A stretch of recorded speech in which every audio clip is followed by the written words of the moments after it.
বিরাট সংখ্যার মেয়েরা এখন বিয়ে করার থেকে একা থাকায় বিশ্বাসী।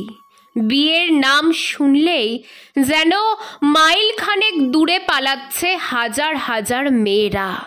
কিন্তু কেন কেন হঠাৎ বিয়েতে এত অনীহা হয়েছে মেয়েদের? এর সবথেকে বড় কারণ হলো বেশিরভাগ মেয়েরাই আজ স্বাবলম্বী, নিজের অর্থ নিজে উপার্জন করতে জানে এবং নিজের থাকার জন্য মাথার ছাদ আর খাবার দুটোই তারা জুটিয়ে নিতে পারে। তাই অকারণে অ্যাডজাস্টমেন্টে বিশ্বাসী নয় মেয়েরা। যেহেতু মেয়েরা আজ ছেলেদের থেকে কোনো অংশেই কম নয়, তাই সমাজ বাড়ির বউদের যেসব অহেতুক নিয়মে বেঁধে রাখতে চেয়েছিল, যেমন বাড়ির বউকে অনেক সহ্য করতে হয় বা বাড়ির বউকে বেশি কথা বলতে নেই, এই ধরনের বোকা বোকা নিয়ম মেয়েরা আর মানতে চাইছে না।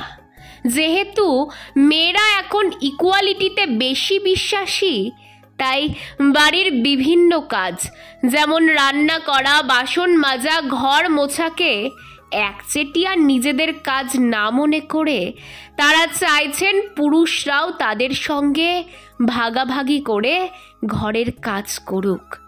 আর তাই মতের অমিল হবে বলে একা থাকতে চাইছেন মেয়েরা। এখনকার দিনে বহু মেয়েই বাবা মায়ের একমাত্র সন্তান এবং বাবার পরে সংসারের একমাত্র আর্নিং সোর্স একটি পুরুষের মতোই। তাই বিয়ের পরে নিজের বাবা মাকে ছেড়ে যেতে তারা চাইছেন না এবং সমাজে একমাত্র ছেলের বাবা মাকেই দেখভাল করতে হবে এই নিয়মে তারা বিশ্বাসী নন। অগত্যা বিয়েতে বিশ্বাস হারাচ্ছেন। এখনো পর্যন্ত মেয়েদের শ্বশুর বাড়িতে গিয়ে প্রচুর অ্যাডজাস্টমেন্ট করতে হয়। খাওয়া দাওয়া থেকে শুরু করে বাড়ির প্রতিটা লোকের মন জুগিয়ে চলতে হয়। অন্যদিকে পুরুষটি জামাই বলে মেয়ের বাড়ির প্রত্যেকে তাকে তোষামোদ করে। এই একচোখা নিয়মকে মেয়েরা আর মানতে চায় না।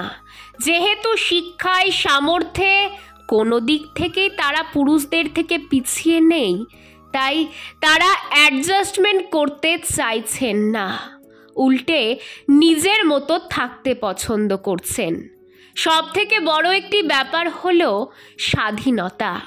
বেশিরভাগ ক্ষেত্রেই বিয়ের পরে মেয়েদের সেই স্বাধীনতায় হস্তক্ষেপ পড়ে এবং অন্যের মতামতে চলতে হয়। পোশাক থেকে শুরু করে বিভিন্ন বিষয়ে মেয়েদের স্বাধীনতা খর্ব হয় বিয়ের পরে। তাই আজকাল মেয়েরা স্বাধীনভাবে নিজের মতে থাকতে চাইছেন একা, কারণ তাদের কাছে পরাধীন সংসারের থেকে স্বাধীন একাকিত্ব অনেক দামি।